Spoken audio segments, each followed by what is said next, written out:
Good morning, everybody. It is 9 o'clock on a Tuesday morning. It is Election Day, and we will have all of your coverage involving many of the county, city, statewide, and country's midterm elections. But we are following some breaking news this morning as former Vice President Dick Cheney has died. He was 84 years old, pretty much the architect of the Iraq War. Blaine Alexander reports for us now. Before he held the office, vice presidents were the butt of jokes.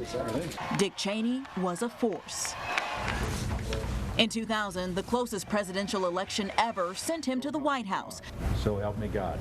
Cheney was there alone on September 11, 2001. He ordered the administration's first response to the deadliest attack on U.S. soil. Cheney knew the Situation Room. He had been Gerald Ford's chief of staff 3 decades earlier, then a Wyoming congressman for 6 terms, the House GOP whip, leaving to be defense secretary for George H.W. Bush. Should Saddam Hussein be foolish enough to launch an attack against Saudi Arabia? Cheney confronting Iraq's dictator for the first time. After 9/11, Vice President Cheney led the push for an invasion to depose Saddam Hussein. But no weapons of mass destruction were found. Iraq descended into civil war. U.S. troops became targets. Bring the troops home! Many Americans came to see the Iraq War as a mistake, but Dick Cheney never did. Saddam Hussein wakes up every day in a jail cell. His sons are dead. And Iraqis by the millions have embraced democracy. An avid hunter, Cheney in 2006 accidentally wounded a friend with birdshot. Cheney had faced decades of heart problems, in a wheelchair for the 2009 inauguration. I think Barack Obama is a one-term president. A 5th heart attack in 2010. In 2012, Cheney got a heart transplant. But coronary disease did not weaken his hardline on al-Qaeda and enhanced interrogations that others called torture. They were legal, essential, justified, successful, and the right thing to do. This nation has defeated tyrants and liberated death camps. Dick Cheney, a self-confident and controversial leader who shaped America's war on terror. Blaine Alexander, NBC News, Washington. Back here now in the Live Impact studio, I'm Jane Monreal. So let's start with our election coverage because today is Election Day. Polls open at 6:30 in North Carolina.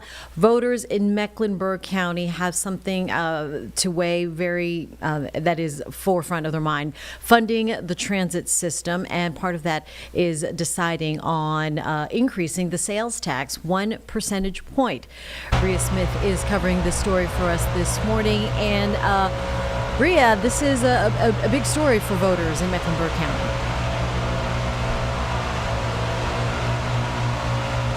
Jane, that's right. And today, voters in Mecklenburg County will have the chance to make a decision that can make impact spanning over the next 30 years. So if this is approved, the county's current sales tax would increase from 7.25 to 8.25, generating $19.4 billion over the next 3 decades. This money would go towards funding things like transit expansion and road improvements, while some who live here say the tax increase is small and could help with improvement and safety of city transit.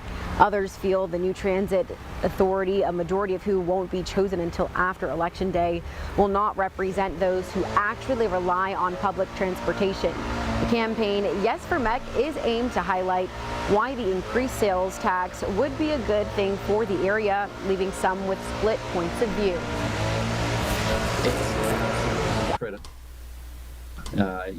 117 people a day move to the Charlotte region. We expect our population to grow by 50% by 2050. The city paints you the best picture that they can. For low-income communities, it's asking us to pay for a train coming to bring in folks for the suburbs, for the corporate community, in exchange for bus shelters.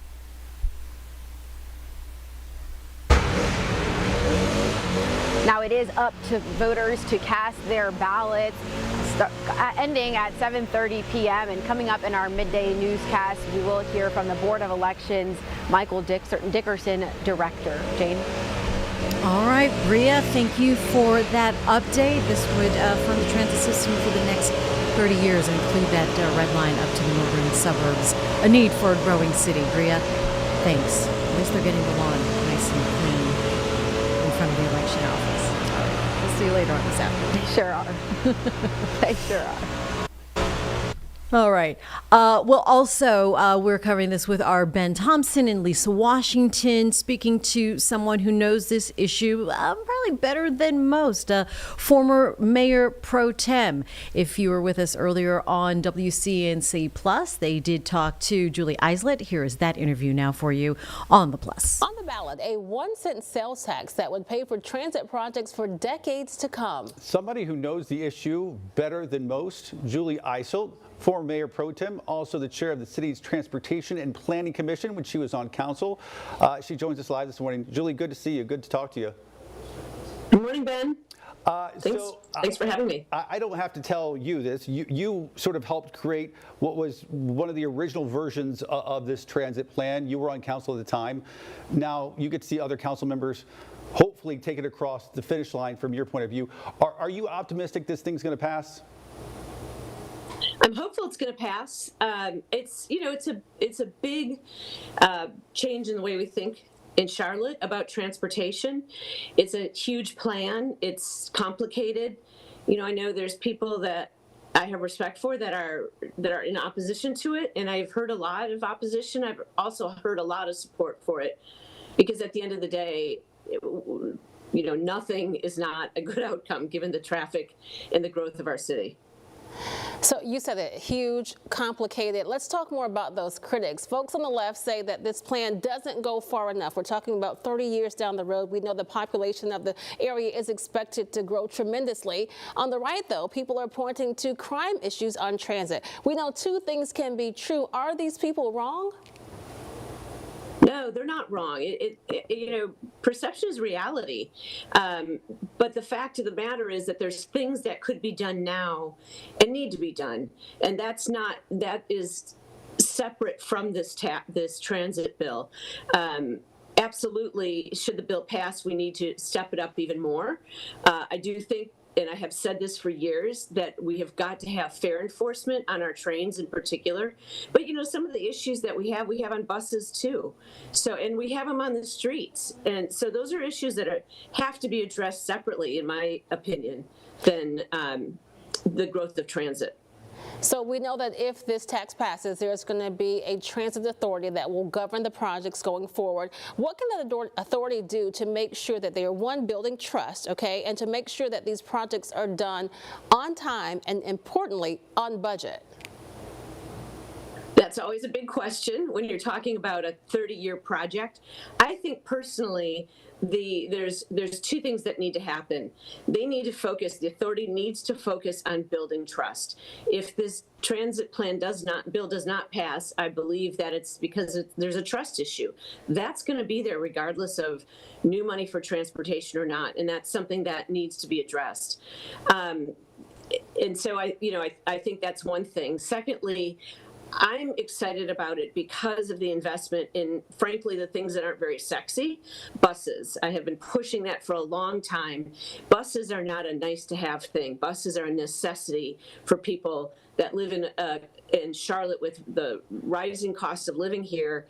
And the fact that the Charlotte region is about 7 points above average for the cost of transportation than where we should be compared to national data. And that's because we're so car-centric, and it's just getting worse. We talked about crime briefly. I want to go back to it, though, because public safety is why you got into politics in the first place. You were a victim of crime, I think now almost 20 years ago. You were held at gunpoint. I know it had a profound impact on you. CMPD says violent crime is down. Do you think that that's the case, or is this in fact just a perception problem here in the city? Well, I think, and to your point, it's a perception problem. It doesn't matter what the statistics are if you've been the victim of a crime. It feels awful. It feels like your community doesn't care. And again, I mean, what happened to me was a random act of violence. A guy tried to abduct me at gunpoint in a very public parking lot. There was security in the parking lot. They waited for the opportunity, and that can happen. That's got to be addressed as a community safety issue. And yes, there are things we can do in our transit system to make it more comfortable for people to ride transit and feel like they're going to get to where they need to go safely. Finally, this year, City Council saw its fair share of controversies. I don't have to tell you this. You know, one council member accusing others of corruption. That investigation found no unethical behavior. Another council member facing federal charges. What is your message to voters heading to the polls this morning, feeling a little discouraged about their city leadership? Well, Ben, honestly, that's, in part on voters too. We have a great turnout this year. Turnout is up overall by 73% in early voting, which is great. But generally, we're talking single digits when it comes to voting in the primary, and the primary is where the decisions are made. So people need to look into who they're voting for, who shows up to meetings, how do they vote, what are their values, and we need to hold our elected officials accountable. This is something that is still a part of our American system. We have the right and the privilege to vote, and we need to know who we're voting for and then hold them accountable to represent us. I remember interviewing you many times, probably back to 2019, 2021, asking when this transit thing is finally going to happen. Well, here we are on this date, November 4th. It's actually on the ballot. Still don't know what's going to happen, but the city is at least making progress in the right direction. Julie Eisel, always nice to talk to you. Thanks, Ben. Thanks for having me. All right, take care. All right, today is Decision Day. We will continue our election coverage here on WCNC Plus. You're watching Live Impact News.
All right, good morning, everybody. Welcome back to Live Impact News here on WCNC Plus. We're going to turn our attention now on this election day from the Charlotte area, Mecklenburg County area to Greensboro, where there are eyes on a big mayoral race.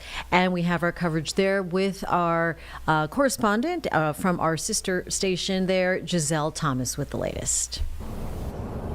Here at Genesis Baptist Church in Greensboro, we've seen a few people come in and out, whether they're walking to this polling location or even driving up to do some curbside voting. We've seen lots of different poll workers come out and say the polls are open as they're helping community members here this morning. Now, there are a few topics that people are really interested in. One of that includes affordable housing. Now, the Triad is known for several large companies that are making their way here, making huge announcements. That includes Jet Zero and also Boom Supersonic. That means that more people will be coming here to work, and that also means that they need a place to live. Now, there are two mayoral candidates that are top of mind. That is Mary Kay Abuzawader and also Robbie Perkins. Now, when it comes to creating more homes, both of them have talked about how they want to implement that. Some other topics that are of discussion include the food desert that's in East Greensboro, and then also working to address homelessness within our community. So just a few things that are top of mind when it comes to figuring out and helping those residents here within the Triad in the Greensboro area. And also just to keep in mind, if you are wanting to know where you need to go, polling locations for general election day is different than early voting. So you want to make sure you use that voter search tool that's on the State Board of Elections website, and that way you can figure out where you need to be. Live in Greensboro, Giselle Thomas, WCNC. And we are also following some major races in South Carolina, including who will lead the capital city. Josie Frost is in Richland County, with the latest. Good morning. Now, we're looking at early voting turnout across the state. We know across South Carolina, just over 39,000 people cast their ballot early in this year's election. Now, here in Richland County, just over 2,000 voters cast their ballot before the polls opened today. Now, one of the major races is here in Columbia. It's the race for the next Columbia mayor. Now, there are three candidates. Daniel Rickman is the incumbent candidate. He's facing off against Jessica Thomas and Wade Fulmer. Rickman says his top priorities are safety, economic development, and affordable housing. Thomas says she'd like to grow opportunities, restore trust in government, and push for income-based models for housing. And Fulmer says his priorities are safety, transparency, and bringing order to city council meetings. Now, I got a chance to speak to each of these candidates last week, and one of the topics was how they plan to improve crime and public safety here in the city. Public safety is not just in officers, it's also in lighting and environment. So it really our parks, everything. So investing heavily internally in the city. Safety is so multifaceted. If our citizens have actual lives of stability, that decreases crime. We have crime and unnecessary domestic violence. We have those kinds of crimes because we've never had, and the state has never, funded money as a priority to mental health. Now, here in Columbia, there are two other races that will be on the ballot for City Council. That's a City Council at-large seat and a District 4 City Council seat. Polls statewide will stay open until 7 p.m. We move now over to Virginia, where history is about to be made. A race there that the country is looking at is both candidates for governor are looking to become the state's first female leader. Alex Littlehales has more on this heated race for us here on WCNC+. Democrat Abigail Spanberger is on the campaign trail in Newport News. To deliver real impact, that happens in Richmond. While Winsome Earl Sears resumes the daily duties of Virginia's lieutenant governor. The Senate will come to order, with lawmakers back in a sudden special session debating congressional redistricting. I've been doing the work. I've been helping to build Virginia back from when Ralph Northam shut down our schools. It's the home stretch before voters pick Virginia's first female governor, no matter who comes out ahead. At least one recent poll shows the race tightening slightly in the weeks after the only gubernatorial debate estate in Norfolk. It took you providing the comments that are advocating. Still, the former Democratic Congresswoman has never lost a significant polling lead over the Republican lieutenant governor. Some political forecasters believe a double-digit percentage win is still on the table. Spanberger has made the cost of living the focus of her campaign, whereas Sears, I believe, has made the focus of her campaign on transgender issues. Chaz Nuttycombe is an independent forecaster who created the State Navigate modeling organization. The Virginia Tech grad and his team recently polled roughly 700 likely Virginia voters. In their poll, Spanberger led by 13 points, one of several political analysts that has noted Spanberger's ability to resonate with voters across the aisle. Spanberger is doing a much better job on persuasion of winning over independents, even Trump voters. And one of the things that was really interesting in the poll is that Spanberger has large gains with Trump voters who are of low income. But there is still time for voters to decide which campaign message resonates best with Virginia's future. For Spanberger, a campaign that argued for stability under the Trump administration. To focus on issues of affordability, lowering costs in housing, healthcare, and energy, when we have leadership in Washington passing bills that will raise prices in housing, energy, and healthcare, it makes the stakes of this race that much bigger. And for Earl Sears, a campaign focused on issues that have appealed to the Republican base, like transgender rights and immigration reform. She will refuse to protect our girls in Title IX, which is simply, an opportunity for girls to have their safe space. Back now here in the Live Impact studio on WCNC Plus at 9:21. We shift our focus for the moment now, because as we head into the busiest travel season of the year, health experts are reminding us that we need to prioritize our well-being. Think about the combination of crowded spaces, you've got the stress, you've got the disrupted routines, and all of the things you need to do when you plan for the holidays, really taking a toll on our physical and mental health. So joining us this morning is Dr. David Fairchild. He is at CVS Health, and you've got some practical tips for us, Doctor, to help us stay healthy and really be able to handle all of the challenges we face, especially during our travels. Good morning to you. Good morning, Jane. Thanks for having me on. So what is this? 65% of Americans plan to travel this holiday season. What does this mean for people to be doing now? What should we be doing now? Well, nobody plans on getting sick. Isn't that true? And so the best thing to do is to do a little advanced planning in case you do get sick. One of those is checking your prescription medications, and if you don't have enough to cover you during your trip, make sure you get those refills done now so that you've got enough pills to cover you. The other is it's always a good idea to get vaccines for things that are common. Flu and COVID are both common. It's still flu season. Flu vaccines are still available. And for those folks that are interested in getting a COVID vaccine, I got mine a couple of weeks ago. It's a great way to help prevent getting COVID. The other thing that I do with my family is I have a little kit, a travel kit that I put together with over-the-counter medications in case somebody develops diarrhea or a fever, those kinds of things. Having medications at hand is a great way to be prepared. And then lastly, as a primary care doctor for many years, I know that many people have pretty complicated medical situations, and if you're one of those people, it's important to check with your doctor to find out how to stay healthy and travel safely during the holiday season. You know, it gets intimidating for folks to travel into a foreign area, whether it's in the country or outside of the country. So for people unfamiliar with their city or environment, where's the best place to go? What should people do? Yeah, and that's the other truism, isn't it true, Jane, that we never get sick when it's convenient. And minute clinics, so the clinics that are inside some CVS stores, are open 7 days a week. We have evening hours and we have Saturday and Sunday hours. Staffed by nurse practitioners and physician associates. You can have an in-person visit that's scheduled. You can drop in, walk in for an appointment. And we also have virtual MinuteClinic visits 24/7 in all 50 states.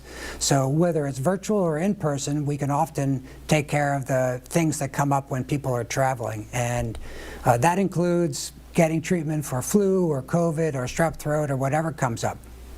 We talk about the physical illness, and we need to think about our mental well-being as well. It could be challenging for many folks out there. Any strategies you recommend in trying to manage stress? Yeah, it's such a great point. I think it's easy to forget how stressful the holidays can be for a lot of people. I encourage people to think about what's prioritizing their self-care, what's going to be important for them, how do they stay grounded and healthy. One of the ways is to get some exercise, to keep moving, get outside. We know that both exercise, movement, and being outdoors are great ways to reduce stress. The other thing is the holidays can be a lonely time, a sad time for many people. And for example, my wife and I are part of a blended family, and our kids are often away with their other parents during the holidays. So Thanksgiving, for example, we've taken to volunteering during that day, and it's a great way for us to feel connected and feel like we're doing something for others on a day when we might otherwise just be knocking around the house on our own. So I encourage people to think ahead. If they're going to be alone during the holiday, are there community groups that they could connect with, church groups, other things that they could do like volunteering that will get them in contact with other folks. And if people do feel sad or stressed, MinuteClinic has access to counseling services virtually in 49 states and in person in many locations. And the nurse practitioners and physician associates in MinuteClinic can help treat anxiety and mild to moderate depression as well. So if somebody feels like they need some help during the holiday season, going to MinuteClinic.com or downloading the CVS Health app is a great way to access services. Wow, so that's really great. You know, health on the go and wherever you need it. Virtual health has really advanced these days. All right, Dr. Fairchild, well, thank you for that information. I used to volunteer as well on Thanksgiving Day morning and then go out for my great dinner. So a great way to do both. Yeah, thank you for sharing that. Absolutely. Thank you. Good advice there from Dr. Fairchild at CVS Health. And good luck to you as you enter the holiday season. It can be madness. It can be very rewarding as well. We're going to take a quick break here on Live Impact News on WCNC Plus.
Welcome back to Live Impact News on WCNC Plus, just about 9:30 on this Tuesday, November 4th, Election Day.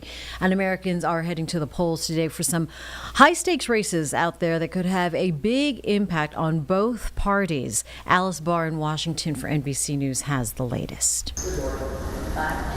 Today, the first major elections of President Trump's second term, offering a snapshot of how Americans are leaning and a chance to shift the political landscape. Governors' races in New Jersey and Virginia featuring two Democratic women with national security backgrounds who served together in the U.S. House, now pitching themselves as a Democratic revival. Are you ready to send a message to the rest of the country and the world? In Virginia, former Congresswoman Abigail Spanberger taking on Republican Lieutenant Governor Winsome Earl Sears for the state's top job, both focused on the economy. Making sure that you keep as much of your own money in your pocket as possible. While in New Jersey, Democratic Congresswoman Mikey Sherrill framing the razor-tight race against Republican Jack Ciattarelli. People want change.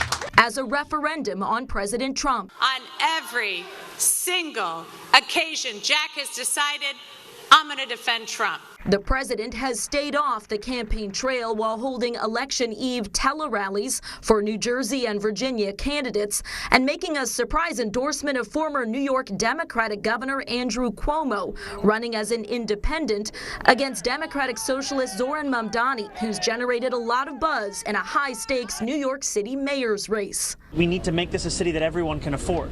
What experience do you have to be mayor? While in California, a ballot measure seeks to redraw lines to add Democratic seats to Congress to counter President Trump's redistricting push in states like Texas. In Washington, Alice Barr, NBC News. More on the New York City mayoral race now with Ida Siegel reporting for WCNC Plus. On election eve, Assemblyman Zoran Mamdani came out swinging in Queens, calling Andrew Cuomo a puppet of the Republican Party and President Trump. What was feared has become naked and unabashed. The MAGA movement's embrace of Andrew Cuomo is reflective of Donald Trump's understanding that this would be the best mayor for him. He's referencing this post from the president on Truth Social, threatening to cut off federal funding if the, quote, communist candidate Mamdani wins. And he gave marching orders to Republicans. Whether you personally like Andrew Cuomo or not, you really have no choice. You must vote for him. I did not, however, anticipate Andrew Cuomo going from being Donald Trump's puppet to being so nakedly his parrot. Hours later, Cuomo held another rally slamming Mamdani. It's the inexperience, it's the lack of plans, it's the socialist philosophy that many New Yorkers feel is frightening. And defending his affiliation with Trump. President Trump doesn't support me, he opposes Mamdani. Cuomo wouldn't answer whether a Trump endorsement would be bad for him, but he adamantly denied Trump's comments equal an endorsement when speaking with our Andrew Schiff. What did you make of Trump essentially endorsing you on 16? He did not endorse me. Well, what he said was, he said he's a bad Democrat and I would take a bad Democrat over a communist. Yeah, because he hates communists. That's what he's saying. You don't hear that as an endorsement? No, he's saying he would take anything over a communist. Meanwhile, the Republican at the center of the argument, Curtis Sliwa, said again that he would continue his campaign. He walked through the subway at Rockefeller Center, throwing more accusations at Cuomo. Andrew Cuomo is somebody, when you look at him, if you're under 30 and you're a female, you know he's going to be flirty. So you're like grossed out by the guy.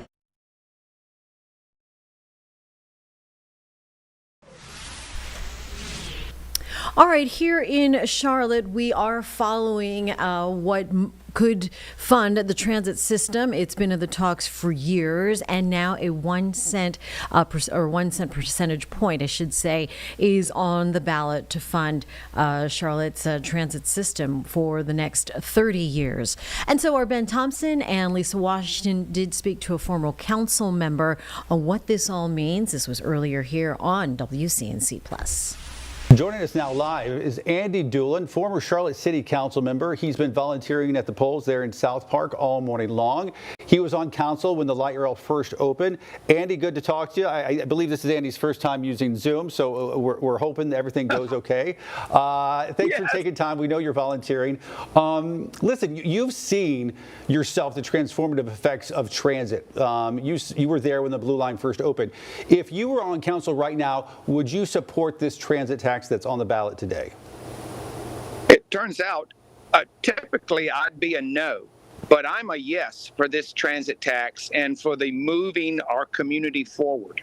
We've all seen the development that's happened along the Blue Line, down south toward Pineville and up toward NODA.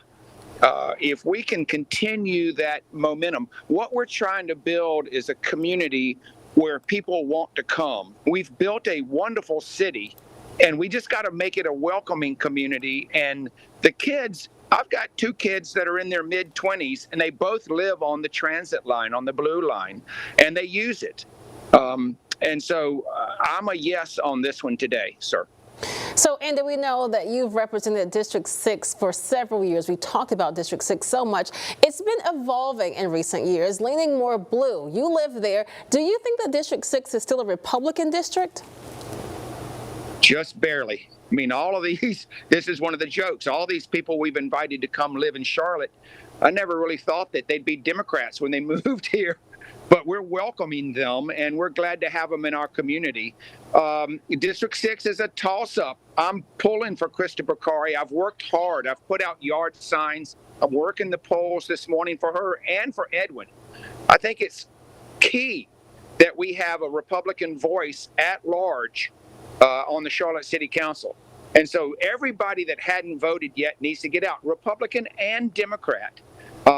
And vote, because today's the day when your voice gets heard. I want to get your opinion on a couple of other things making news. There's been allegations of corruptions on city council this year, one council member facing federal indictment. What is your message to the folks on a legislative body where you once stood and sat for several years about restoring confidence with some of the voters? Well, there's no secret to the fact that City Council has a bad reputation right now for not being smart enough to run the city that we've delivered to them that they ought to be smart enough to run. By the way, I support Mayor Lyles. I think she's a good mayor. She's an awfully nice lady. And so she's got her hands full keeping everybody in check down there and moving in the right direction as a group. I would just hope that the folks that are on City Council that win today, today's a big day, that win today can start studying their agenda books better. Know every line. When I was on City Council, I read every line of every agenda, and it's hours and hours of weekly study. Some of those folks might not be doing the right study. Some are still. LaWanna Mayfield is a good friend of mine, and I promise you she comes to every meeting prepared. Ed Driggs in the South and Valentine, promise you he comes to every meeting prepared. Edwin Peacock, if he's elected today, Christopher Bakari, they will show up prepared. And so I just hope the City Council can get up there. And, community safety, there's a new chief of police as of this week, and there's already controversy there. Those kind of things, they have got to get their arms wrapped around and get them fixed. It is important. Go ahead. Just will say to his point, I was a city council reporter 15 years ago when Andy was on city council. And I will say, I was shocked at the amount of homework they have to do and the reading they have to do every single week to be brought up to speed on all the. I mean, it's a part-time job, right? But it is a tremendous amount of work that they have to do to be read up on some of these issues. And here's the thing: if you want that position, if you want to be a leader of the city, it is important that you are informed and that you're prepared. You have to do your homework. And so, Andy, I know that it's been a big day. It's been a busy morning for you. You started very early, but we'd like to get your reaction to the news, the death of Dick Cheney. We learned that this morning. Of course, he was a fellow Republican who, like you, he didn't always toe the party line. How do you think that Dick Cheney will be remembered? Gosh, I always liked him, not only because he was from the small state of Wyoming, because I thought that was cool. And of course, they have a lot of oil there. But I liked it when he was vice president for George Bush. He said, hey, I don't want to be president. I'm going to be the best vice president I can be. And he worked for that. And we didn't have to worry about him trying to upstage the president. I never met him, but I thought he was a really nice man. And I hope he's remembered well over the years. All right, Andy Doolin, live from a polling precinct in South Park, doing the volunteering, doing the work of making our democracy work. Andy, a pleasure as always. Yes, sir. Thank you. Thanks. And WCNC Charlotte and WCNC Plus, your source for all election coverage. We will have extended coverage throughout the evening from the time the polls close, starting really on our linear broadcast at 4 o'clock until the time it closes. Here on the Plus, that coverage will continue through our 11 p.m. newscast, only on WCNC Charlotte and WCNC Plus. And we'll take a break here on Live Impact News. We'll be right back.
All right, back here on Live Impact News on WCNC Plus, meteorologist Chris Mulcahy joining us this morning. Wow, it's been busy with election coverage, but it's a nice day out as well. So, Chris, give it to us straight. You all have been busy. This is. Do you like this when it's kind of, sort of not a slow day, but a slow day? This is like when we're doing the severe weather jazz, like you guys might be gathering some materials, but I was like, but the weather people just take it away. Right. For all you, I've just been hearing about all these different elections, what to vote for, and I'm just like, hey, no excuses. Go outside. It's sunny. Go vote. So yeah, it's been a very easy day. Of course, to try to dig up any stats that I could. Nothing really too crazy. 56 degrees is where we're at right now, kicking off the 9 o'clock going on 10 o'clock hour. So that means by the next temperature update, which usually comes at the end of every hour, right at the very beginning, we're going to be back into the 60s. And our highs today, right around 70. Yesterday, we hit 70 degrees. I think we're going to be very close to, if not 69 degrees. So I think it's going to be kind of a range of differential heating of 69 to 71. But sunshine across the board, all as well. Great for tacos later on for your Taco Tuesday. That's what we're doing. Most Tuesdays are Taco Tuesdays for us. But this morning, we dropped down to 41. That does technically categorize or classify as the third coldest morning that we've had so far this season, but that's nothing because dun 29 degrees is what I have for a low. November 11th, by the way, that's next Tuesday, and next Wednesday morning around 32. So we could have back-to-back mornings around that freezing point. So now I'm going to ask you all a question. Okay. When do you think Charlotte typically has its first freeze? Oh, first freeze. I'm going to go with I'll even make it easier for January 12th. you. Okay, first freeze. I'll say first week of December.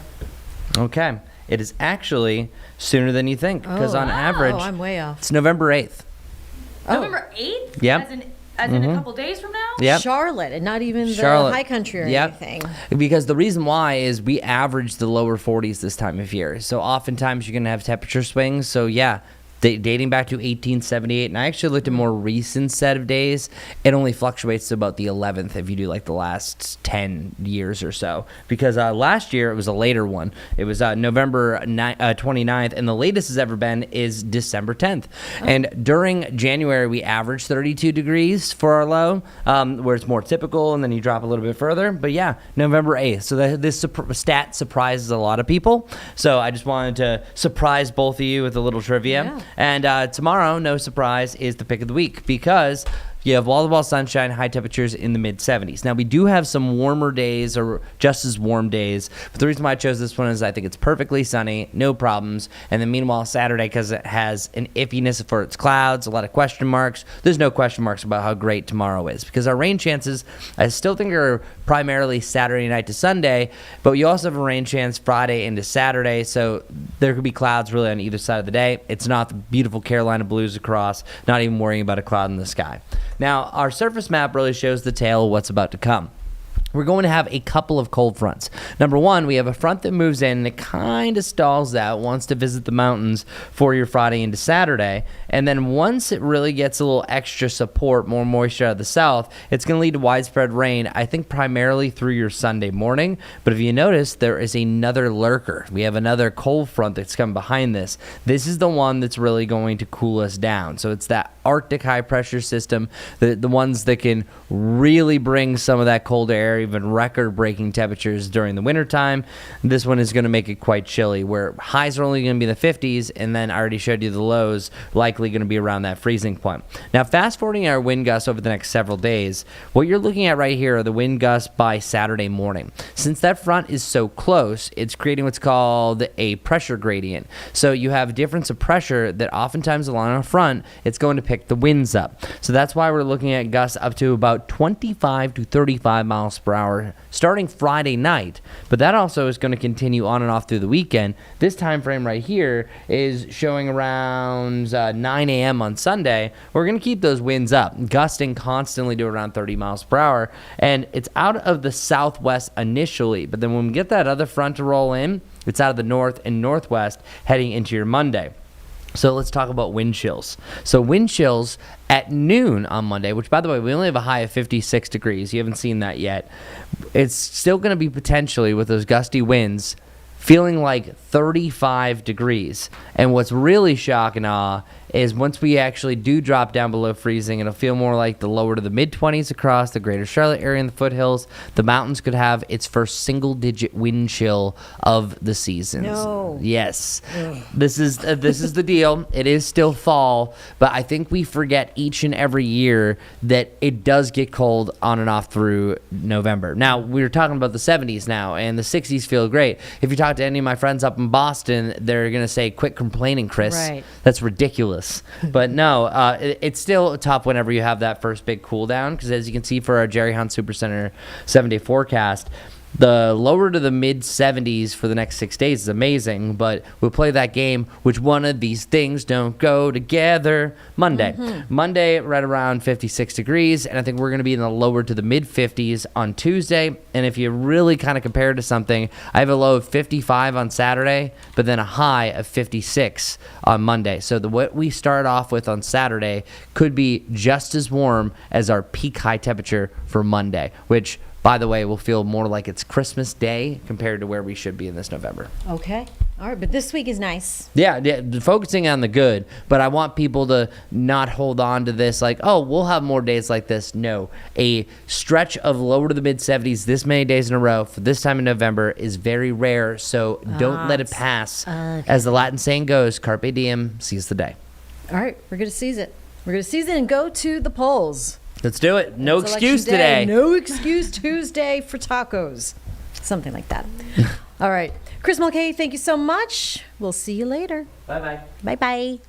All right. As we talk about some of the weather, feeling like Christmas, feeling like Thanksgiving, feeling like it's spring, it's all over the place, right? We do know the holidays are just around the corner. And if you're already feeling the pressure of planning that Thanksgiving dinner, well, you're not alone. Griffin Buck, who works with Amazon's grocery team, joining us this morning live here on the Zoom on CNC Plus with some helpful insights and maybe how to streamline your holiday meal prep so you're not asking, where's the money? Griffin, good morning to you. Thanks for joining us here on Live Impact News. Good morning, and thank you so much for having me. Thanksgiving and the busy holiday season are right around the corner, and we're here to make meal prep both affordable and convenient for everyone. All right, so what are you seeing in terms of how people are approaching their Thanksgiving Day meal prep? People are approaching their Thanksgiving Day meal prep trying to make it easier and make it affordable. And that's why here at Amazon, we're offering a Feed 5 for $25 meal deal. It's truly one of the best deals around and includes all the essentials, like a butterball turkey starting at just 69 cents per pound, or that is just 69 cents per pound, pre-made sides like home-style stuffing, mashed potatoes, and all the fixins you need like gravy, green bean casserole, cranberry relish, crescent rolls, and of course, a holiday pie for dessert. There's nothing better than that. All right, so you do work in the grocery space, obviously. What are some of the big mistakes that people make when they're planning a Thanksgiving meal? Well, I think folks should shop strategically as they're trying to plan their Thanksgiving meal. There's no need to do every single thing yourself, and you can kind of get ahead of that holiday rush by maybe just shopping for items that are ready to go and don't require multiple cooking appliances. Look at our home-style stuffing right here, or our mashed potatoes. These allow you to save time, focus on the main items, and spend time with your friends and family, which is what the holidays are really about. If you are interested, though, in cooking your own items from scratch, we've got great deals on a variety of grocery items like whole carrots, Amazon Grocery Gold potatoes, or cut green beans as well. All right, and if people want to start planning and trying to get ahead, what should we think about buying right now to try to avoid that chaos later on? Well, I think it's important to get ahead of the holiday rush, and you can do that by shopping for your groceries online. There's nothing more convenient than getting your groceries and everyday household or hosting essentials delivered straight to your door. You can do that with Amazon Fresh, Whole Foods Market, or Amazon same-day delivery where available. You can also delegate and share so that folks, I think it's important to remember, the best holiday meals are when everybody pitches in. You don't have to do every single thing yourself. And you can ask your guests to bring their favorite, maybe appetizer, side dish, or even dessert. That way you can actually enjoy your own party and they can feel like an important part of the meal. I'm all about a good potluck. All right, Griffin Buck, thank you so much. Any last minute advice here for our viewers before we let you go? I think my last tip would be start with a no-cook appetizer. Something like a charcuterie board can be a delicious way to have everything ready out on the table. You can focus on the main dishes. And for customers who are looking to get started on building their holiday baskets, go to amazon.com/grocery to explore our full selection. All right, Griffin Buck, thank you so much. Appreciate your time and some useful tips as folks get ahead of the chaos and the holiday stress of making that all-important Thanksgiving meal. Appreciate it. And we'll be back here on Live Impact News on WCNC Plus.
Back out here on Live Impact News on WCNC Plus, Vice President Dick Cheney has died. He was 84 years old, serving 8 years under President George W. Bush, charged and responsible, and takes a lot of the credit and or blame, depending on how you look at it, for the war with Iraq.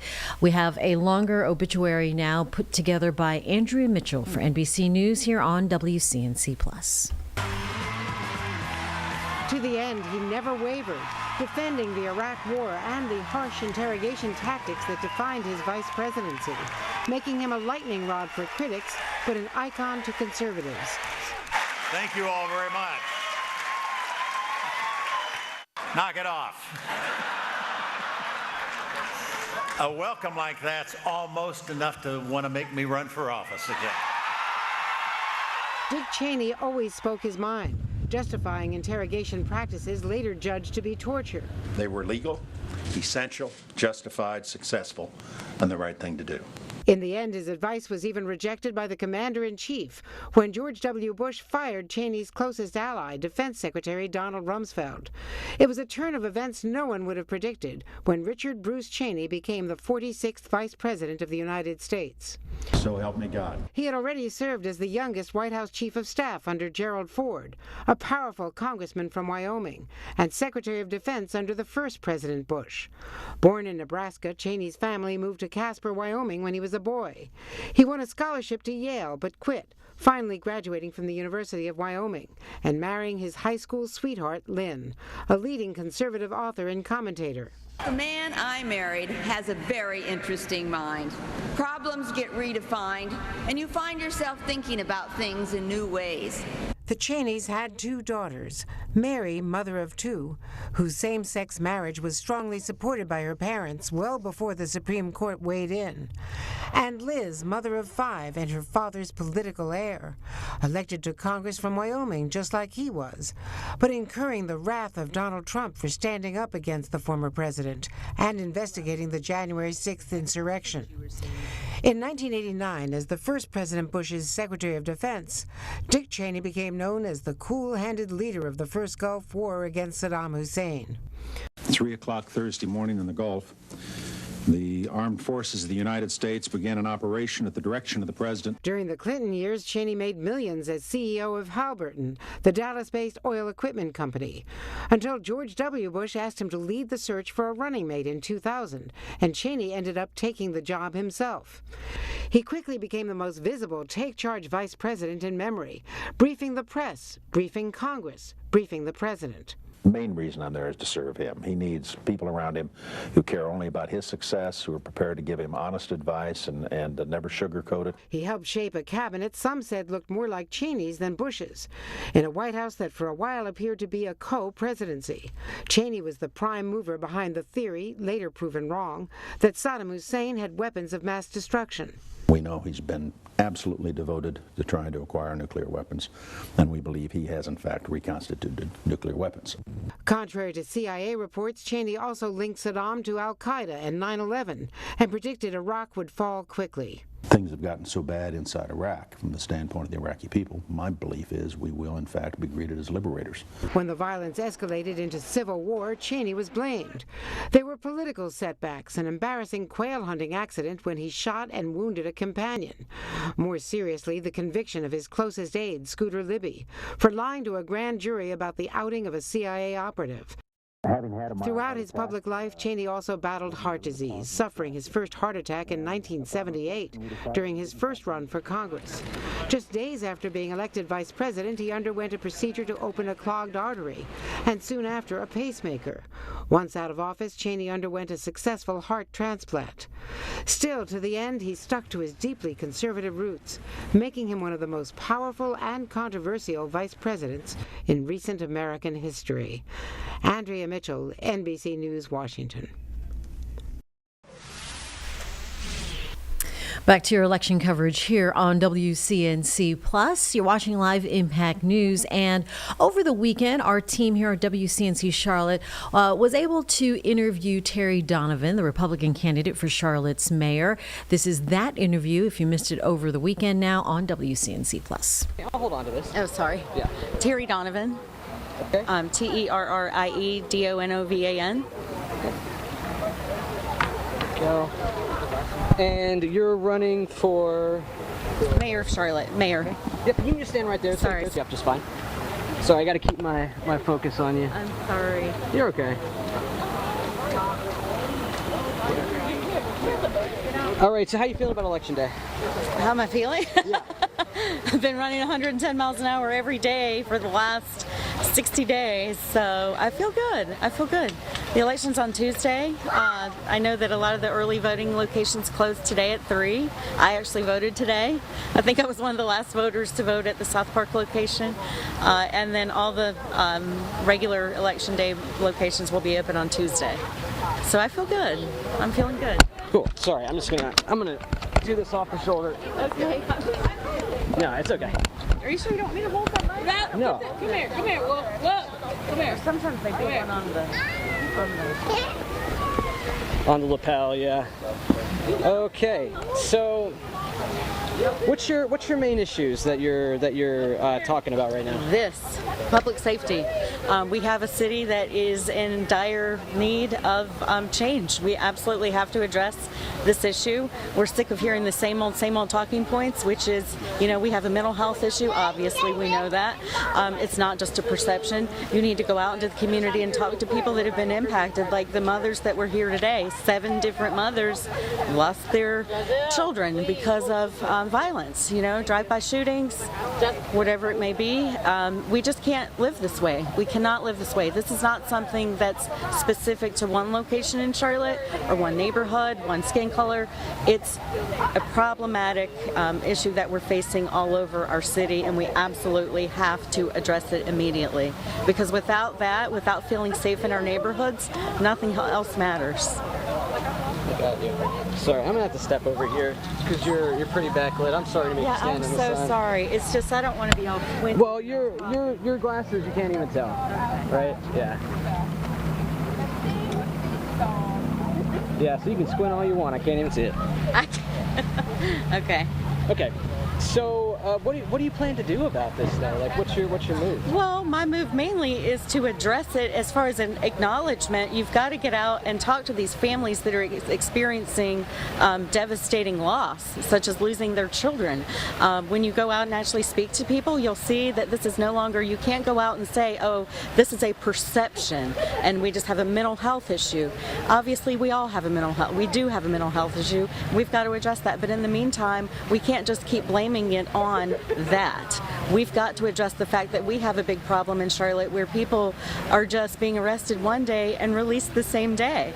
Our CMPD officers are exhausted. They're overworked and underpaid. They're having a huge issue right now with recruitment and retention, and we absolutely have to make that a top priority in our city. If we don't have a safe city, nothing uptown can thrive. None of the businesses are going to thrive. People need to feel safe walking to dinner, and businesses uptown need to feel that they can hire people that can get to their car and to the office safely. Right now, we don't have that, and there's just no way to deny it anymore and downplay it anymore. Right, and I mean, it's one thing to like talk about and advocate, but is there anything you can push through? Is there anything you're working on, any kind of plan? Well, we absolutely have to have new representation. It starts with new representation. So we've got to get new city council members on there so that we can push through what's needed in our city and put the emphasis where we actually need it. Right now, we don't need to be talking about the transit tax, which I know many people, including Democrats and Republicans, are all about wanting to push it through. We cannot do that after what we just witnessed on our transit. We saw Irina Zarutska stabbed to death, and, frankly, we need to get our transit safe before we can talk about a transit tax. Wait, can you go into that a little more? Not really. I'm sorry, but I'm running late to be somewhere, so I apologize. And that was GOP candidate for Charlotte, Mayor Terry Donovan, talking to our photojournalist over the weekend about what she wants to handle and her issues and a platform as a mayoral candidate for Charlotte. We'll be right back as your election coverage continues here on Live Impact News on WCNC Plus.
Welcome back to Live Impact News on WCNC Plus. Today now marking and tying the longest stretch of the federal government shutdown. House Speaker Mike Johnson and other GOP leadership now talking at 10 o'clock here with a live press conference from D.C. Let's listen in on Live Impact News on WCNC Plus. Middle-class tax cut in American history. We signed into law as part of that. No tax on tips, no tax on overtime. Big savings for those on Social Security. We strengthened Medicaid with popular, common sense reforms that strengthens the program. We've improved healthcare access in rural communities, and we have reduced premiums. There's a lot more work to be done there. It's the Republicans who are delivering those reforms. We restored American energy dominance. We got the border crisis solved. We are reducing and handling the crime crisis in city by city around America. And we have restored peace through strength. That is on one side of the screen. Over the past 34 days of this shutdown, the Republicans have been the only ones working in good faith to end the shutdown and get everyone paid and get the services flowing again. And we have voted that way 14 times. That's on one side of the screen. On the other is the Democrats. And it's such a stark contrast. Because in the last 10 months, the only thing that party has accomplished for the country is to shut down the federal government and cause this pain. The past 5 weeks have been painfully clear that Democrats are not interested in doing their most basic job. And we explained here yesterday, all of this is motivated by one thing and one thing alone. The Schumer shutdown was never about health care or any other policy that they claim now. They can't even decide amongst themselves what it was about. Some have said it's the Seinfeld shutdown because it's about nothing. But I'll tell you what it is ultimately about, truly. And this is something that can be demonstrated and everyone here knows it's true. As I summarized yesterday, the Schumer shutdown was never about health care or any other policy. It is about fear. It's about fear. Right now, the Democrats fear political retribution from the far left activists in their party more than they fear the consequences of keeping the government closed for weeks on end. They fear political retribution from far left activists more than families going hungry and workers missing paychecks. That is a fact that they are demonstrating day after day and vote after vote. It's gotten so bad for them that even their traditional allies are losing patience now. The head of the Teamsters Union had a blunt message to Democrats a couple of days ago. Quote, "American workers are not bargaining chips. Senators need to stop screwing around and pass the House-passed clean short-term funding bill," unquote. And it's not just the Teamsters, as you know. AFGE, the largest union of federal workers, had the same plea. And so did the National Association of Air Traffic Controllers, the Coalition of Airline Pilots Association, the NetJets Association of Shared Aircraft Pilots, the Allied Pilots Association, Southwest Airline Pilots Association, the New York Steamfitters Union. It goes on and on and on. These organizations have traditionally backed the Democrats for decades. That has been true. They represent tens of thousands of working Americans, all these associations together. And now they're calling on the Democrats to drop their partisan demands and reopen the government. Stop inflicting this pain on the American people because you are afraid of your far left base. And how did the Democrats respond to all this? They're gaslighting the American people and even their own base. The truth is the Democrats have lost touch with working Americans because they've simply stopped listening and stopped serving them. And every few months, after leaning harder into their woke identity politics, they commission an expensive study to try to figure out why working class voters have completely abandoned them in the Democrat Party. Here's a recent finding. This is a left-leaning research group that surveyed 3,000 working class Americans. This was published in Politico November 2nd. Quote, this is the finding: working class voters perceive Democrats to be woke, weak, and out of touch, too focused on social issues, and not nearly focused enough on the economic issues that impact everyone every day, unquote. And here's the kicker. They also said working class voters, quote, can't name what Democrats stand for other than being against Donald Trump. Well, good luck with that as a message to the people. Of course, you don't need a months-long study to tell you that Democrats are woke and weak. You simply need to look around. As the Democrats continue to pander to their radical base of affluent progressives, President Trump and Republicans are building a new multi-generational coalition of voters that is grounded in common sense. Since November 2024, Republicans have welcomed record numbers of Hispanic and Latino voters, Black and African American voters, Jewish voters, union workers, young people, all these different segments of the population, and they came in large numbers. People everywhere can see clearly who's fighting and voting here every day and delivering for them. And I'll say this clearly to every hardworking American in any place who's missed a paycheck, anyone who has been made to suffer because the services, the health services you rely upon, or the food and nutrition supplement for your family, anyone who is hurting, you have a home in the Republican Party. You have people here who are elected by their constituents to come and do their job, and they do it. They're voting to support you, to make these programs available, to ensure that the people in need have them. And the Democrats, by stark contrast, are doing the exact opposite. With federal workers entering their 5th week without a full paycheck, Democrats ought to be taking a hard look in the mirror. Will they continue to bend the knee to their radicals who run their party? Or will Democrats finally do something to serve the working Americans they abandoned long ago? As we said here all along, and every day we come in and tell you the same thing, Democrats made the deliberate choice to shut down the government. And only Democrats can put an end to this madness by making the deliberate choice now to reopen the government. Today is a big election day. In these blue states, we certainly hope for a surprise, but I mean, it won't be a big surprise if the front runners, the Democrats, the radicals, win some of these elections. We're watching New York City very closely, as you all know, and so is Chuck Schumer and Hakeem Jeffries. And they're terrified that the Marxists are taking over their party, and the evidence today may show that that is true. Now, until Democrats decide to do the right thing, we expect working Americans to continue to flee the Democrat Party and find a home with the Republicans, and we welcome them with open arms, and we'll keep fighting for them every day. And one of the people who is fighting every day and doing an extraordinary job in the cabinet of this administration, this historic administration, that has accomplished more in the first 9-10 months of an administration or Congress than arguably any in history.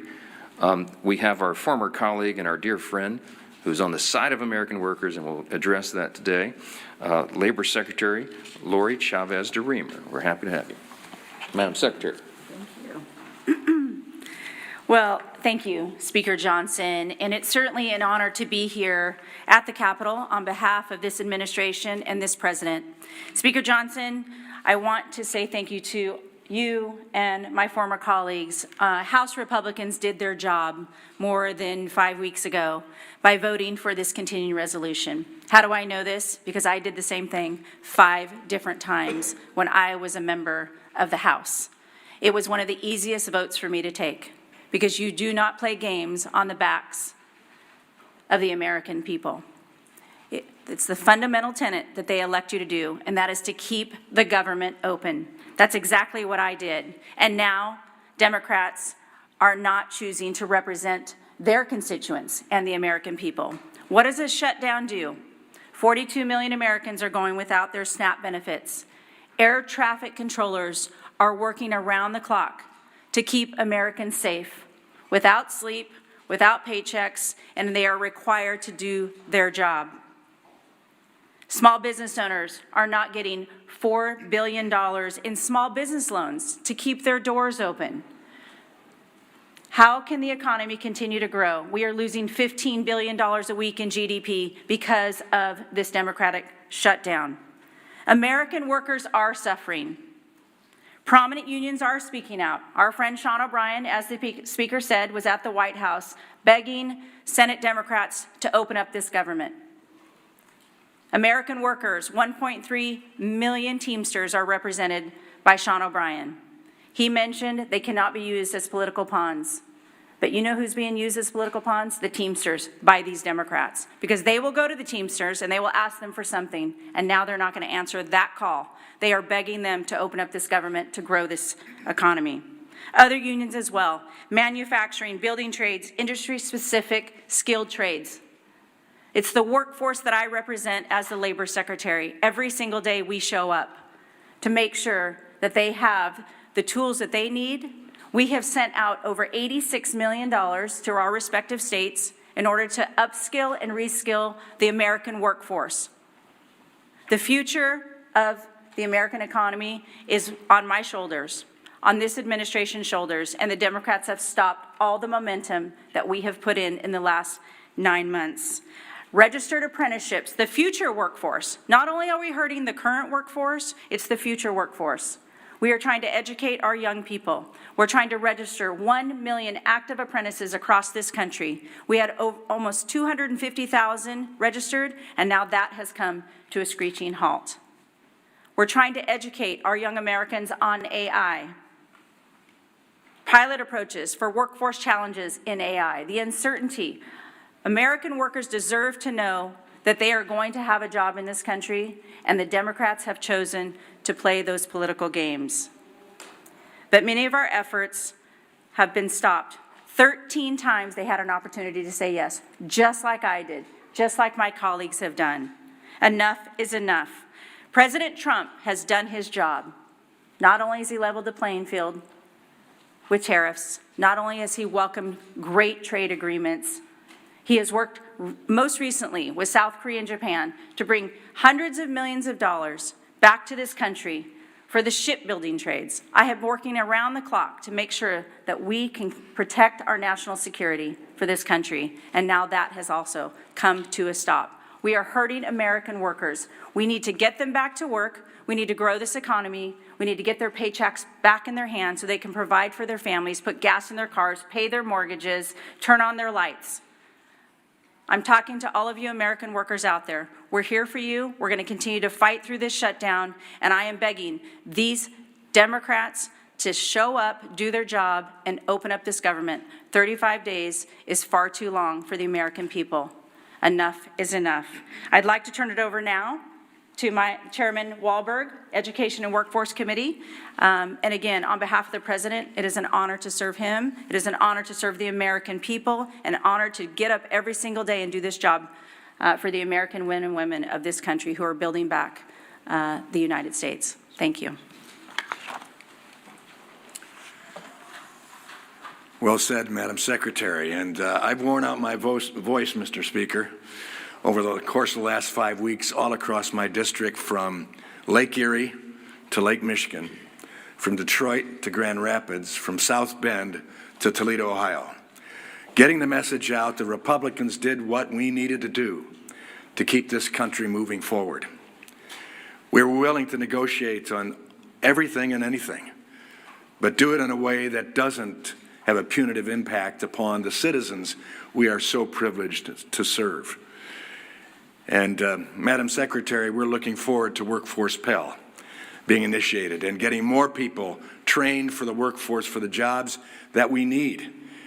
And this stutter that's gone on now for 35 days doesn't help us get it up and running well as a result of the One Big Beautiful Bill and what we've done there and many other things for education and the workforce. It's now been over a month since Democrats shut down the government, and the American people are feeling the impacts. Workers and families don't know when they'll receive their next paycheck. Service members and men and women who keep us safe may not be able to feed their families. Air traffic controllers are working double shifts along with TSA that I greeted last night and thanked for working without a paycheck in sight. These are proud Americans who are working hard to keep our communities running, and the Democrats are making sure they won't get paid. The Democrats are making sure they won't get paid. Did I make that clear? We've tried to do that all across the media networks in Michigan, and I think it's working. Similarly, businesses across the country are facing mounting uncertainty. Groups like the Job Creators Network and National Restaurant Association are raising the alarm about millions of workers and businesses at risk of closing because of the shutdown. And according to the American Hotel and Lodging Association, the economy loses $31 million per day from lost hotel revenues. Virtually every sector of our economy is hurting because of this foolhardy Democrat shutdown. And since the start of the shutdown, more than 4,800 small businesses have been unable to access the Small Business Administration loans. I've sat with some of those businesses. I've heard their concerns. I've heard their desires to expand their business, but they can't get the applications filled out, further restricting businesses' ability to grow, potentially forcing others to close permanently. What's more, this shutdown has disrupted the data that drives the economy. Jobs, prices, paychecks, the data that guides it all has stopped flowing, and that is hurting workers, families, and job creators. In my home state of Michigan, we're losing more than $360 million in economic activity every week, week upon week. That means every week workers, job creators, and communities lose out on chances to thrive as families struggle to put food on the table. But Democrats don't seem to mind. We've all heard House Democrat Whip Catherine Clark's interview describing the suffering of families as leverage to remote health care to illegal aliens. And then there's the Senate Democrat leader, Chuck Schumer, in his comment that every day gets better for us. How cruel, how unfeeling, how uncaring. Clearly, the Democrats are so wrapped up in D.C. politics, they've forgotten what really matters, helping the Americans thrive. Now, labor unions, as the speaker pointed out, who overwhelmingly supported Democrat politicians and left-wing causes, are calling for Democrats to vote for the House Republican-passed clean continuing resolution. We passed it. We funded government. We didn't shut it down. The American Federation of Government Employees, Steamfitters Local 638, Teamsters, and pilots unions are calling for the government to reopen because livelihoods are being crushed. Our nation's children are being impacted too, and I'm concerned about that. Some Head Start programs, some of those small little seats that I've sat in, hearing about what good work is done for these families and kids. Head Start programs, because of the Democrat unfunding of them, will not receive federal grants despite being the only option for many low-income families. that will lead to disruptions that will force families to go without child care as programs face dwindling funds or go without funding entirely. We funded it in the House. The Senate Democrats need to do the same. If the COVID-19 pandemic taught us anything, it's how bad any disruption to a child's life can be. Long-term school closures exacerbated learning loss and caused skyrocketing truancy. How long do the Democrats need to keep our government shut down before they see the real harm they're doing to We are going to get back to the GOP House leadership here in a moment, but we saw there earlier that Andrew Cuomo cast his vote in New York City. This is him speaking moments ago. He is still speaking to media and what is a gaggle just outside of the polling place there out of New York. Let's go ahead and dip into this for a moment here on Live Impact News on WCNC Plus. And the polling place cheered for him. So that's a good sign. And the record turnout is a good sign. I think it's going to be a record. And it's because New Yorkers are concerned. New Yorkers are concerned about New York. And so I'm feeling very good about that. And everything I hear from people is good. So we're going to keep working today. It's not over until it's over. Run through the tape. We're going to be moving around today. Make sure people get out. It's a beautiful day. Get out and vote. The most important election of my lifetime. And I'm not a kid, but this is the most important election of my lifetime. This is going to determine the future of the city of New York. It may also determine the future of the Democratic Party. So get out and vote. Does it? Thank you. Does it determine your legacy? Is today your legacy? The president does not support me. The president opposes Zoran Mandami. The president believes Zoran Mandami is a communist. He believes he's an existential threat. I believe he's a socialist and an existential threat, and not a dress-up socialist, right? Their school of socialism, Democratic Socialists of America, government controls the means of production, no private ownership of real estate, abolish jails, decriminalize prostitution. This is frightening stuff. And I think that's why you're seeing New Yorkers react and New Yorkers turn out. I'm offering the exact opposite. Safer New York, 5,000 new police, 1,500 police on the subways. Make New Yorkers feel safe again. You want to bring the cost of housing down, which we have to do, you have to build more affordable housing. The supply and demand. There's nothing tricky to it. The trick is having the competence and the ability to make the government work to actually build 100,000 units a year. And that's about making the government work, which is what I have done all my life. And that's how you really make change. You make change by understanding how to run the government, tackle the obstacles, move the bureaucracy, move the politics to actually make progress.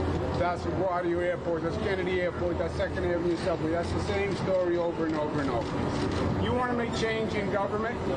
You think it's easy? You go and say, I want to make change. You know what they say? You can't. You can't. They give you a list of 1,000 reasons why it can't happen. The bureaucracy pushes back. You have to learn how to make that government work to actually deliver for people. And that's what I've done all my life. President Trump just admitted. Where's your belt buckle from? I don't know if that's true. Last question, guys. Any message for an international audience? For the international audience, what's at stake today for people overseas? Well, I think what you're seeing is a civil war in the Democratic Party that has been brewing for a while. You have an extreme radical left that is run by the socialists that is challenging what they would call moderate Democrats. I'm a moderate Democrat. And that contest is what you're seeing here, but you're seeing it all across the country. At one time, the Republican Party had a challenge from the far right, the Tea Party. And the moderates pushed back the challenge from the Tea Party. This is the inverse. You have the far socialist left challenging the moderates. I'm a Democrat like Mario Cuomo, like Bill Clinton, like Barack Obama, like John Kennedy, like their other grandfather, Robert Kennedy. That's my school of democratic politics, and that's what I'm fighting to preserve. Democrats are not extreme socialists. We're not against the police. We don't believe the NYPD are racist. We don't believe they should be abolished. We don't believe in abolishing jails. We don't believe in doing away with misdemeanors. We don't believe in decriminalizing prostitution. That is not us. We're a party of law and order. David Dinkins, great Democrat. First thing he did when he took office, hire more cops, keep New Yorkers safe. So that's the contest you see happening here. I think if the far left socialists were to win, I think long term it would be very detrimental to the future of the Democratic Party. This country is not a socialist country. The city is not a socialist city. The state is not a socialist state. Socialism has never worked anywhere on the globe. Not Venezuela, not Cuba. It's not going to work in New York City. Does the result today cement your legacy? Does the result today cement your legacy, sir? Sir, where's your belt buckle from? My arm's going to fall off.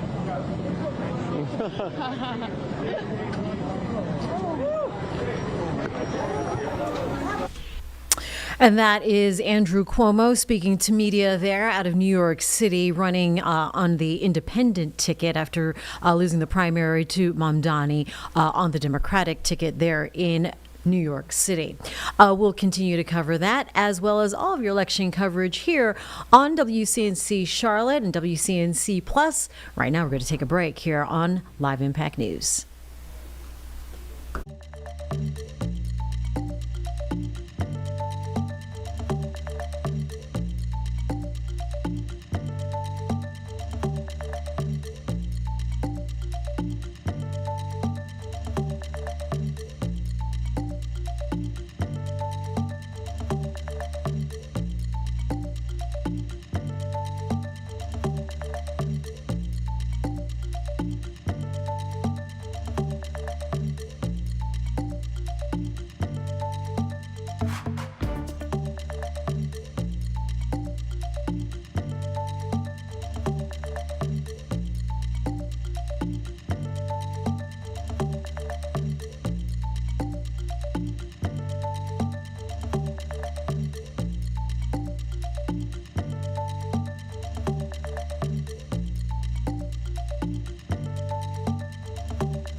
Welcome back to Live Impact News here on WCNC Plus. Today, of course, Tuesday, November 4th, Election Day. And a lot of you are heading to the polls today.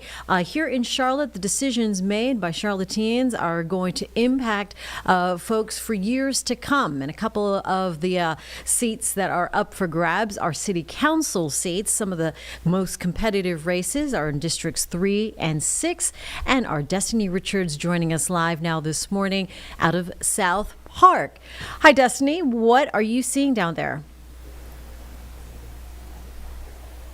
Yeah, good morning, Jane. We have been here at South Park Christian Church, and it has been nonstop busy with voters coming in and out for the past 4 hours since polls have been open. And as you said, lots of city council seats are up for grabs, as well as the mayor, so people will get to choose who will represent them on city council. And the two biggest races that we're watching are District 3 and District 6. Now, West Charlotte's District 3 seat is currently held by Tijuana Brown, who lost her primary bid to Democrat Joy Mayo. Mayo is a former teacher and community advocate and won the nomination on a platform focused on safe neighborhoods, affordable housing, and workforce development. She'll face Republican James Bowers, who's calling for greater government transparency, stronger crime enforcement, and a 5-year no new taxes plan. Meanwhile, in District 6, which covers areas of South Charlotte like South Park and Myers Park, you have Republican Krista Bakari facing off against Democrat Kimberly Owens. Bakari is the wife of former council member Tark Bakari and won her primary by a landslide. She's campaigning on fiscal responsibility and public safety, while Owens is focusing on smart housing, transportation, and sustainability. Here's what a few District 6 voters had to say about why they chose to vote today. We've got to change things. I'm just horrified by what's going on, not only in our country, but in politics. It's driving me nuts, so I want to make some changes. Charlotte is obviously booming very quickly, and so I think we need leaders that recognize that and want to try and, shape that growth in a smart way. Yeah, and the reason why we're watching District 3 and District 6 closely is because these are the two district races that are having Republican challengers. The others are only Democrats. So it's the mayor, at-large city council, and then Districts 3 and 6 where there will be Republicans. District 3 is currently held by a Democrat, District 6 by a Republican. So we'll see if those happen to change, but we are hearing from voters this morning here in District 6, like you heard just there, and a lot of them are really just wanting fresh faces, fresh leadership. And then they're also passionate about the sales tax, which is on the ballot too. So a lot of people coming out and voting. Polls are open until 7:30, so there is plenty of time to vote in this election. And of course, we'll keep watching things here in South Park this morning, as District 6 is one of those hotly contested races. I'll send it back to you, Jane. All right, and Destiny, I see some activity behind you. What does turnout seem to look like right now? Yeah, it really has been nonstop this morning. Again, polls opened at 6:30. Lots of people driving up this morning, and a lot of enthusiasm from people as well. One man, the first man you heard, Phil Tappy, he told me whenever we were interviewing that he could not wait to get here because he's just passionate about the issues this election cycle.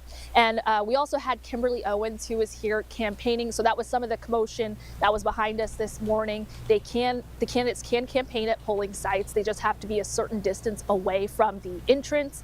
And then we also met up with Krista Bakari as well between campaign stops, both having very busy mornings, and they're both confident about their chances in this race. So definitely a lot going on this morning. It's much larger turnout than the last municipal election from what we saw in our stats. And that is so many times the challenge is to get voters to turn out. So encouraging to hear that, Destiny. We know you'll be there for a little bit, and we'll continue our coverage here as well on WCNC Charlotte. Appreciate the update. And to let you know that we will have extended election coverage here until 11 o'clock tonight.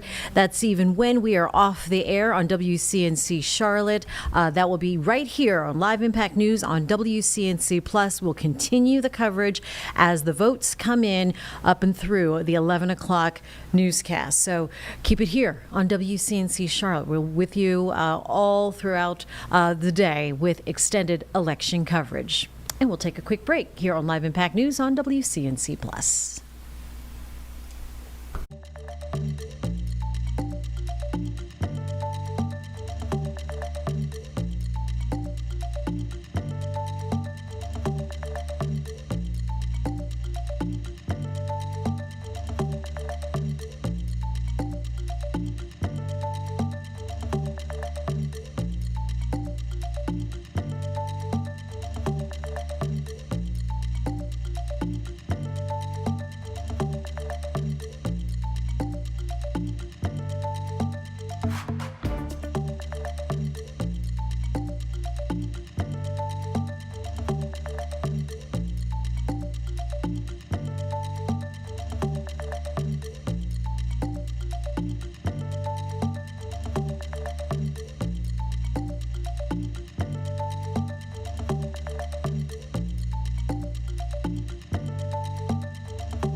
Back here now at 10:41 on Live Impact News on WCNC Plus. House Speaker Mike Johnson from the GOP speaking on day 35 now, tying the longest day of the federal government shutdown. We continue to listen in here live on Live Impact News. My interaction with him personally was limited when I was a freshman in Congress, and the 115th Congress came here in January 2017. One of my classmates was Liz Cheney, and we were in the same class. And I think I met her father for the first time with her personally. And of course, I was honored to meet him. At the time, everybody was aligned on the same page on everything.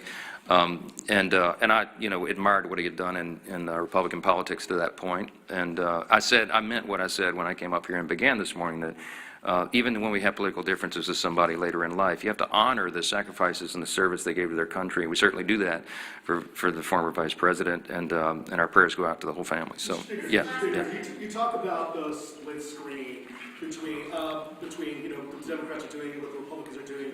What about the split screen about the fact that the Trump administration is administering only part of the SNAP program while President Trump is having a gathering party at Mar-a-Lago?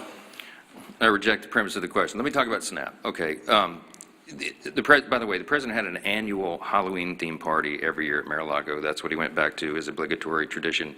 And I just discount what you're trying to do there. The SNAP benefit is a very important question. The White House has bent over backwards, as we've recounted here every morning, to make sure that Americans' pain is mitigated as much as possible, reduced as much as possible. So we got the troops paid. They made creative solutions for that. The WIC funding for women, infants, and children.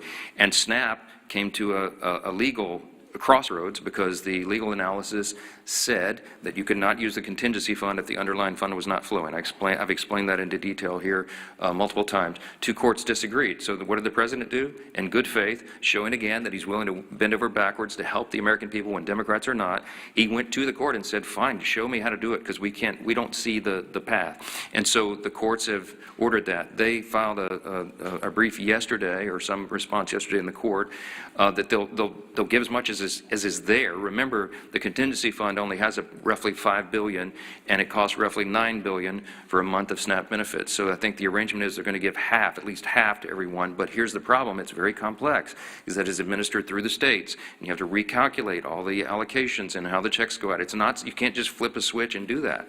It's a lot of work that goes into it. So I can tell you that the president is dialed in on this. The president is trying to protect and cover the American people, as he always does. The president is trying to get the government open again.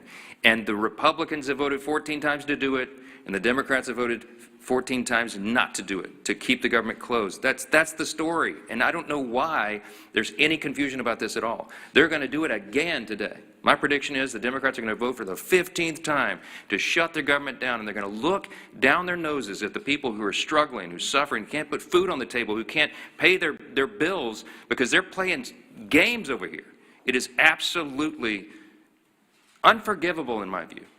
And I wish more of you would give them a tougher time. Yes, last one. Are you going to be able to finish? A question for the Secretary, if I may. I'm just curious if you can kind of tell us what we know about how the shutdown has impacted the labor market. Obviously, with Bureau of Labor Statistics folks being furloughed, I'm curious what we do know so far about how this has impacted the job market, and if we will really be able to get a full picture, or if we, will it take the shutdown ending for us to be able to get a full picture? Yeah, thank you for the question on the Labor Department and specifically BLS, the labor statistics, how important those data points are in order for the markets, in order for employers to understand what the workforce is needed. We are not able to release a lot of those reports because we have those furloughed employees. So once the government is open, we will get right back to work in releasing that. We released one report earlier this month because that was required by law, and the CPI, in order to talk about Social Security checks for 2026, that had to be calculated. So we brought some workers back for that, but we will not be able to release the other data points. As far as the Department of Labor goes, as was mentioned, when we're talking about the SNAP program, one of the other programs that we're definitely concerned about, and we've sent letters out to all 50 states, is unemployment insurance. As delivered by those states, that will be the next thing that we have to be concerned about. If people stop receiving their unemployment insurance, will be another detrimental fact to the American workforce. So that is what we're focused on now. We need this government open. We need to get back to work for the American people. The American workers deserve to know where their next paycheck is coming from, and the American economy deserves the American workers there. So yes, this is impacting the labor force. I would imagine we're going to see more and more things every single day that this government is shut down. It is going to affect the American economy. And so we're working hard at the Labor Department to make sure that we can keep everything running that we can. But right now at this point, you know, we're working off the back heels of us, and we have to do everything we can. So it's important to get as many statistics out as we can, but we haven't been able to do so. So we're working hard for the American people. We need this government open to do so and to continue. Thank you. Real quick, do you support ICE raids in districts like Speaker Johnson's district and the Republicans up here on stage in the agriculture and hospitality sectors? Well, one of the things we focus on is all of the programs in order to support the American people. Certainly, the President has been clear. We secured that border. We're going to continue to work on behalf of this administration to focus on the American people, American first policies, and the American workforce. Thank you. Thank you. What about LSU? Thank you.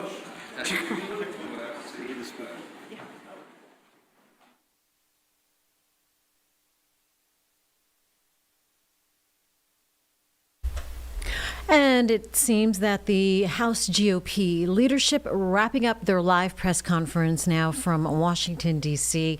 on this 35th day of the federal government shutdown. Saw there in the little box that from the West Virginia governor's office, they are having a live press conference right now. Operation Feeding Families, as folks are dealing with a loss of benefits. Let's listen in here on Live Impact News. Jason, what does that process look like from your office? Yeah, so I know through the weekend we were at about 600 calls. I don't know, General, if you have any update from yesterday? We didn't get an update yesterday, Governor, but I was told that the 300 or 300 to 400 a day, Saturday and Sunday, continued yesterday. Okay. I didn't get a specific number. So there you go. I think that's consistent. So we want to make sure people avail themselves of it. My sense is that people don't always know that they have these tools available. That's why I'm always grateful that you're willing to get that information out, because an informed citizenry obviously takes advantage of the resources available. So appreciate you asking that question. Any other questions from the media? Well, I want to say thank you. Once again, grateful for your hospitality, and we're going to continue to work and partner with everyone. This is important that we get this right, but I want to thank our entire team and also some of the people in the governor's office, Jamie and Wolford, and others who are working really hard to try to make this happen the right way. So we're on top of it. We're going to have the resources we need. Don't let anyone tell you otherwise. We deal in facts here as opposed to the fiction that sometimes comes from folks. So thank you for coming here today, and we'll see you very soon.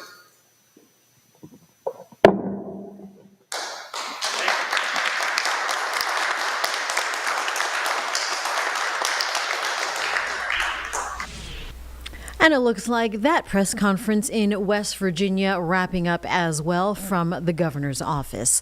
Of course, here it is election day, and we are covering a number of races between districts 3 and 6. That is a hot one to look at. The mayoral race as well, where incumbent Mayor Vi Lyles is running against Harry Donovan and Rob Yates, and we'll have that coverage as well. Extended coverage continuing after we are off the air, and when the polls close later tonight. We will continue here and watch those votes come in. So extended election coverage, you can tune in here on WCNC Plus. Just keep up this app open on your smart TV all day, and we will bring you the very latest. And we will take that until 11 o'clock tonight through our late night newscast. We'll take our last minute break here on the 9 to 11 stream on WCNC Plus. You're watching Live Impact News.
Back now in Live Impact News on WCNC Plus. I'm Jane Monreal for all of your election coverage as we continue to cover things with the polling places are open. One of the big races and things that Charlotteans are voting for in Mecklenburg County is this 1 cent sales tax. It is now on the ballot that would fund transit in our area for the next 30 years. And so a lot of folks, former and current city and county leaders weighing in. Our Ben Thompson and Lisa Washington spoke to the former Mayor Pro Tem, Julie Islett, on what this means for Charlotte. Here's that interview from earlier on WCNC Plus. On the ballot, a 1 cent sales tax that would pay for transit projects for decades to come. Somebody who knows the issue better than most, Julie Islett, former Mayor Pro Tem, also the chair of the city's Transportation and Planning Commission when she was on council. She joins us live this morning. Julie, good to see you. Good to talk to you. Good morning, Ben. Thanks for having me. I don't have to tell you this. You sort of helped create what was one of the original versions of this transit plan. You were on council at the time. Now you get to see other council members hopefully take it across the finish line from your point of view. Are you optimistic this thing's going to pass? I'm hopeful it's going to pass. It's a big change in the way we think in Charlotte about transportation. It's a huge plan. It's complicated. I know there's people that I have respect for that are in opposition to it, and I've heard a lot of opposition. I've also heard a lot of support for it, because at the end of the day, nothing is not a good outcome given the traffic and the growth of our city. So you said it, huge, complicated. Let's talk more about those critics. Folks on the left say that this plan doesn't go far enough. We're talking about 30 years down the road. We know the population of the area is expected to grow tremendously. On the right, though, people are pointing to crime issues on transit. We know two things can be true. Are these people wrong? No, they're not wrong. Perception is reality. But the fact of the matter is that there's things that could be done now and need to be done.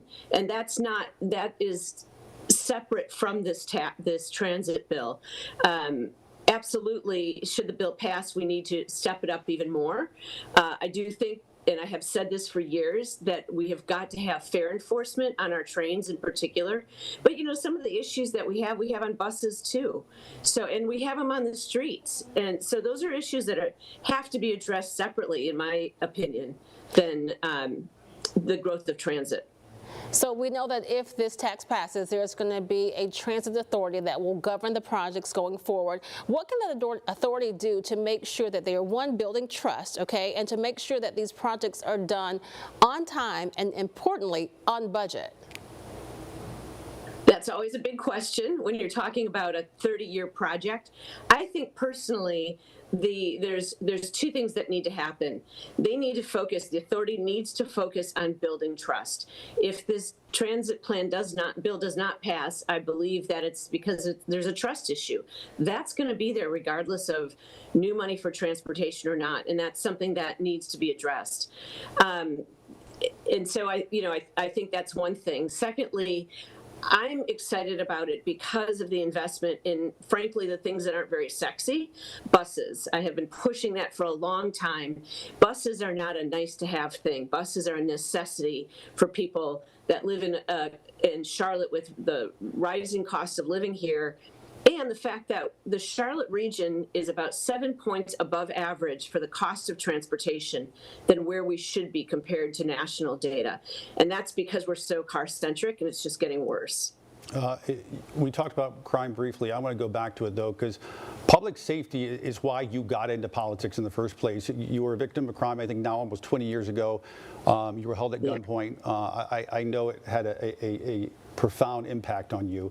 CMPD says violent crime is down.